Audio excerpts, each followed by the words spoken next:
Autobiography of a Yogi. This autobiography follows Paramahansa Yogananda's life journey and how he discovered and cultivated the spiritual philosophies that brought him legions of followers worldwide.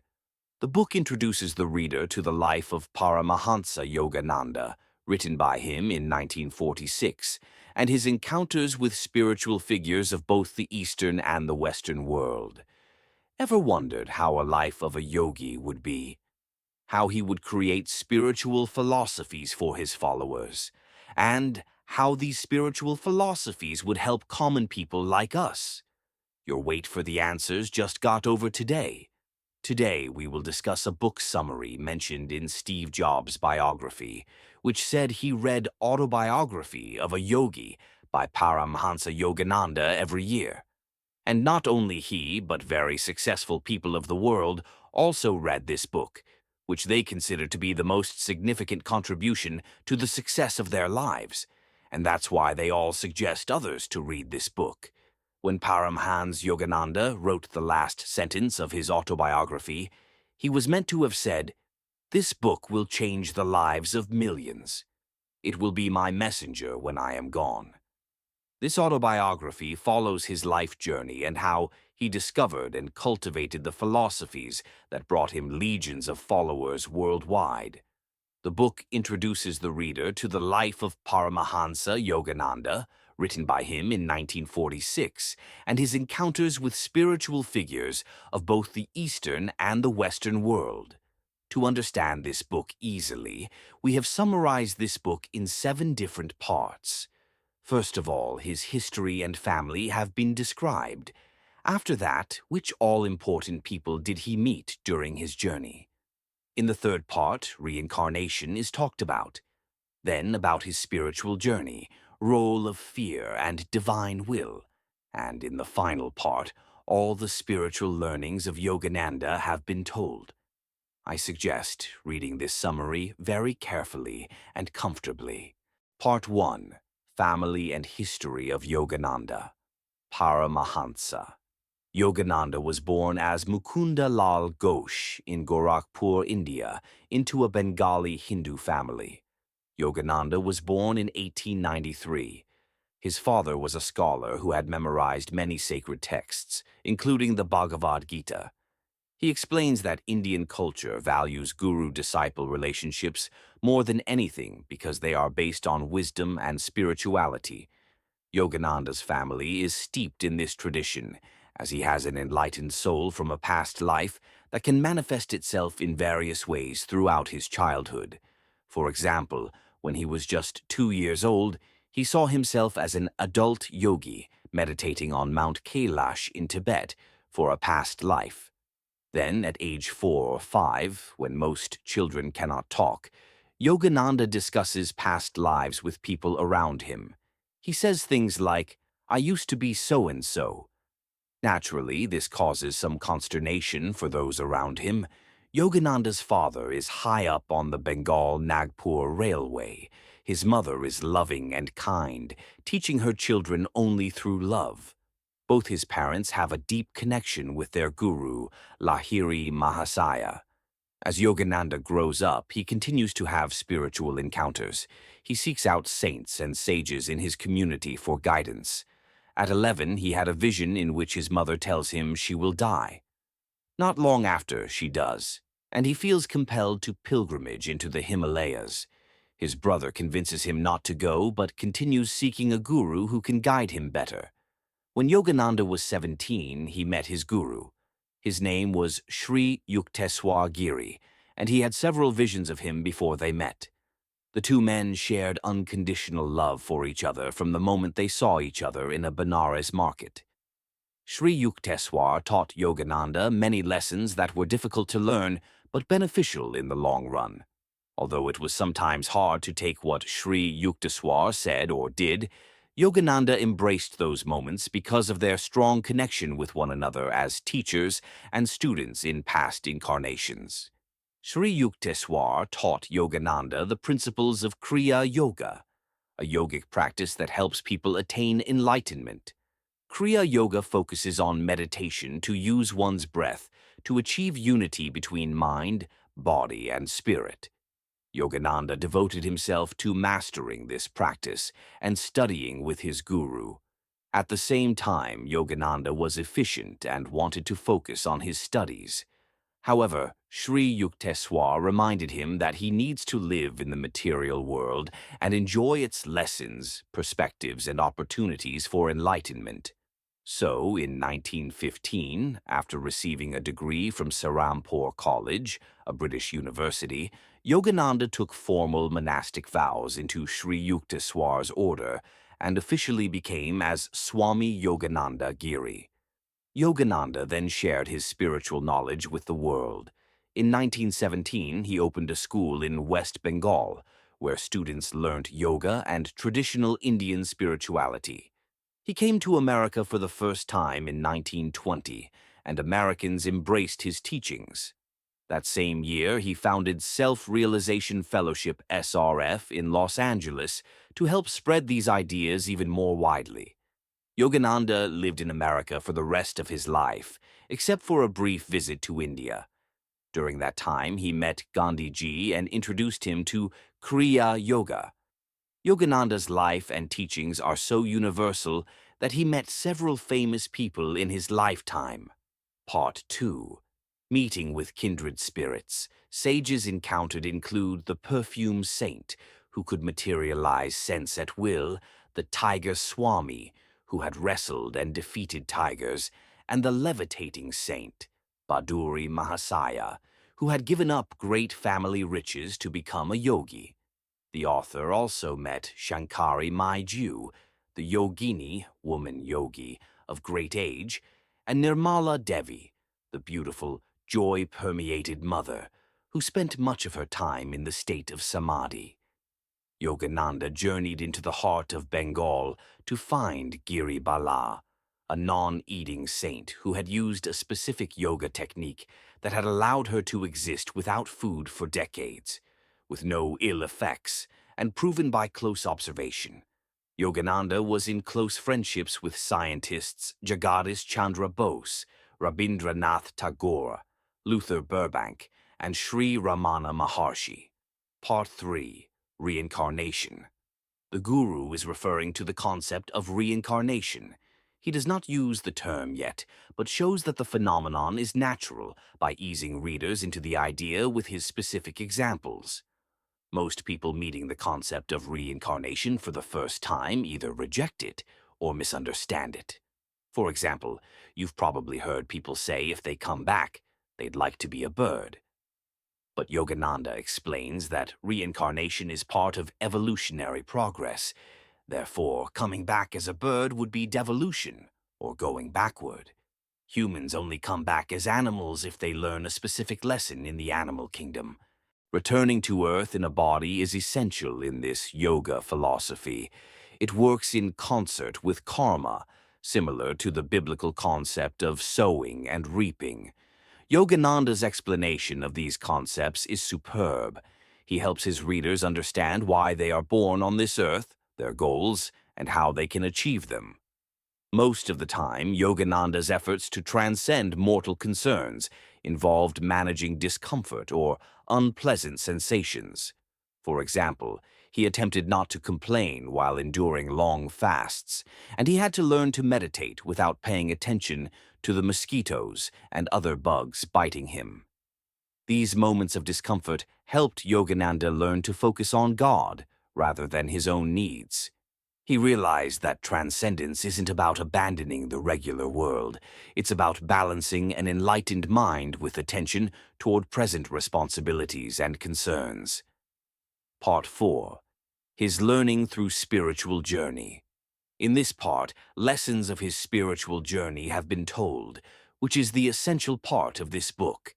Self-realization, the knowing, in body, mind, and soul, that we are one with the omnipresence of God. We do not have to pray that it comes to us. We are not merely near it at all times, but that God's omnipresence is our omnipresence. We are just as much a part of Him now as we ever will be. All we have to do is improve our knowledge, living a life of happiness. Making others happy through the kindness of speech and sincerity of the right advice is a sign of true greatness. But on the other hand, to hurt another soul with sarcastic words, looks, or suggestions is despicable. Be comfortable within your purse, he often said. Extravagance will buy you discomfort. Look fear in the face, and it will cease to trouble you. Forget the past, for it is gone from your domain. Forget the future, for it is beyond your reach. Control the present. Live supremely well now. This is the way of the wise. Ordinary love is selfish, darkly rooted in desires and satisfactions. Divine love is without condition, without boundary, without change, living in purpose and being purposeful. The more deeply we perceive, the more striking becomes the evidence that a uniform plan links every form in manifold nature. Man's conscious state is an awareness of body and breath. His subconscious state, active in sleep, is associated with his mental and temporary separation from body and breath. His superconscious state is a freedom from the delusion that existence depends on body and breath. Since you alone are responsible for your thoughts, only you can change them. Being in service. Some people try to be tall by cutting off the heads of others. The human mind is a spark of the almighty consciousness of God. I could show you that whatever your powerful reason believes very intensely would instantly come to pass. The deeper the self-realization of a man, the more he influences the whole universe through his subtle spiritual vibrations. There is a magnet in your heart that will attract true friends. That magnet is unselfishness, thinking of others first. When you learn to live for others, they will live for you. Always remember that you belong to no one, and no one belongs to you. Reflect that someday you will suddenly have to leave everything in this world, so make the acquaintanceship of God. Remain calm and serene, always in command of yourself. You will then find out how easy it is to get along. The power of thought. You demonstrate success or failure according to your habitual trend of thought. In you, which are the more robust success thoughts or failure thoughts? More than an occasional positive review is required to attract success if your mind is ordinarily negative. But if you think rightly, you will find your goal despite seeming enveloped in darkness. Will is the dynamo. You should have power and continuous activity to succeed, along with positive thinking. Every outward manifestation results from the will, but this power is only sometimes used consciously. There is mechanical will as well as conscious will. You can control the destiny. The mind is the creator of everything. You should, therefore, guide it to create only good. If you cling to a particular thought with dynamic willpower, it finally assumes a tangible outward form. When you can employ your will always for constructive purposes, you become the controller of your destiny. But you should always be sure, within the calm region of your inner self, that what you want is right for you to have. You can then use all the force of your will to accomplish your object. Part 5. Fear exhausts life energy. It is one of the greatest enemies of dynamic willpower. Fear causes the life force that ordinarily flows steadily through the nerves to be squeezed out, and the nerves become paralyzed. The whole body's vitality is lowered. Fear doesn't help you escape the object of fear. It only weakens willpower. Fear causes the brain to send an inhibiting message to all bodily organs. It constricts the heart, disturbs digestive functions, and causes many other physical disturbances. When the consciousness is kept on God, you will have no fears. Courage and faith will overcome every obstacle. Failure should arouse determination. Even failures should stimulate your willpower and your material and spiritual growth. Therefore, when you have failed in any project, it is helpful to analyze every factor in the situation to eliminate all chances in the future that you might repeat the same errors. The need for self-analysis. Another secret of progress is self-analysis. Introspection is a mirror through which to see the recesses of your mind that otherwise would remain hidden. Diagnose your failures and sort out your sound and destructive tendencies. Analyze what you are, what you wish to become, and what shortcomings impede you. The creative power of initiative. What is the initiative? It is a creative faculty within you, a spark of the infinite creator. It may give you the power to create something no one else has ever made. It urges you to do things in new ways. By creating something from nothing, he demonstrates that the seemingly impossible may become possible if you understand the power of taking the initiative.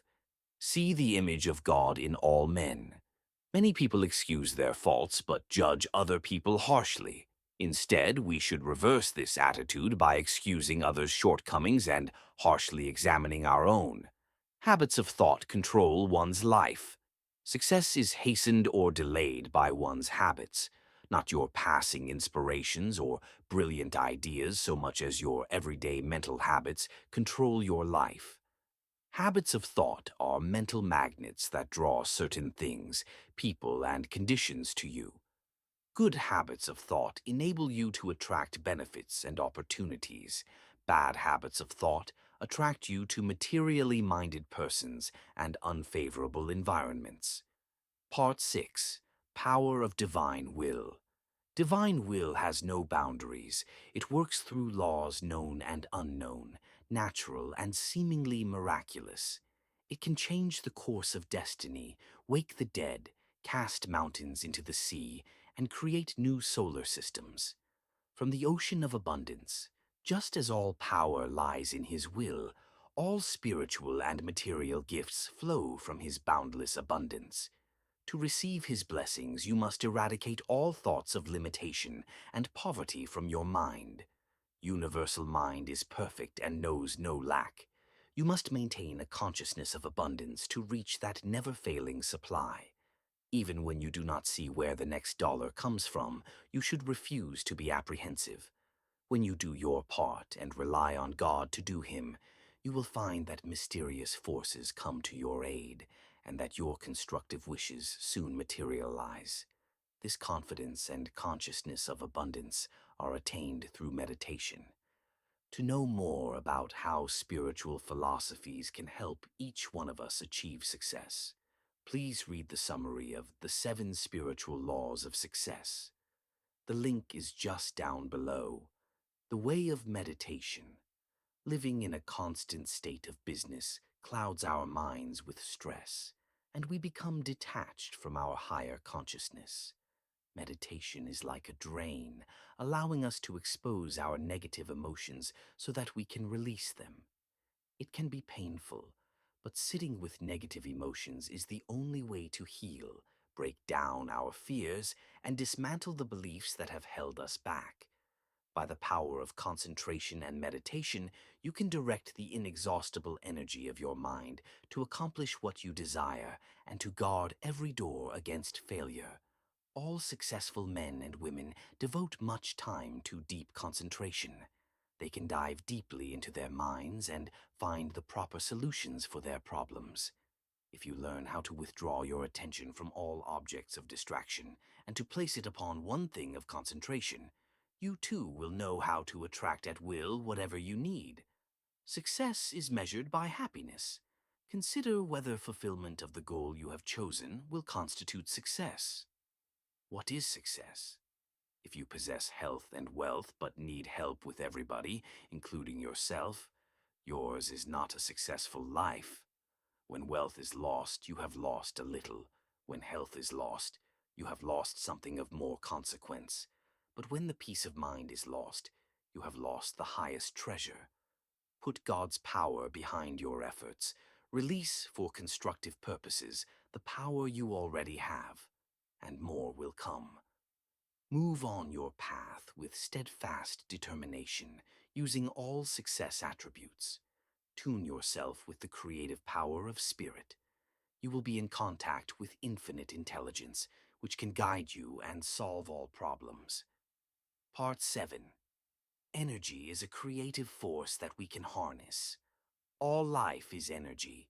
It keeps the planets in motion and us showing up to work on time each day. Energy is the most powerful tool we possess. Everything on the earth constantly expends energy to achieve some goal. When a man does not cultivate a meditation practice, he is subject to the subconscious, monkey mind. A man who has control of his mind realizes his capacity to impact change and harnesses infinite power to shape the reality around him. Meditation allows us to choose joy in all situations and spread love and positivity to everyone around us. Thank you, friends. I hope you liked this summary. By following all these habits, you can achieve great heights. Autobiography of a Yogi book. Review: Autobiography of a Yogi by Paramahansa Yogananda is a spiritual classic that has profoundly impacted my understanding of Eastern spirituality and the journey of self-realization. The book chronicles the life of Yogananda, from his early years in India to his time spent in the United States, sharing his spiritual teachings and experiences with the Western world. As a reader, I was captivated by Yogananda's storytelling, which is filled with vivid descriptions, engaging anecdotes, and profound wisdom. The book provides a fascinating glimpse into the lives of various saints and spiritual masters, showcasing their miraculous experiences and divine insights. One of the most striking aspects of Autobiography of a Yogi is its exploration of the deep connection between science and spirituality. Yogananda's teachings on meditation, yoga, and the power of the mind have resonated with me, inspiring me to delve deeper into my own spiritual practice. The book also emphasizes the importance of finding a spiritual teacher or guru to guide one on their path to self-realization. Yogananda's relationship with his guru, Sri Yukteswar, is beautifully portrayed and serves as a testament to the transformative power of spiritual guidance.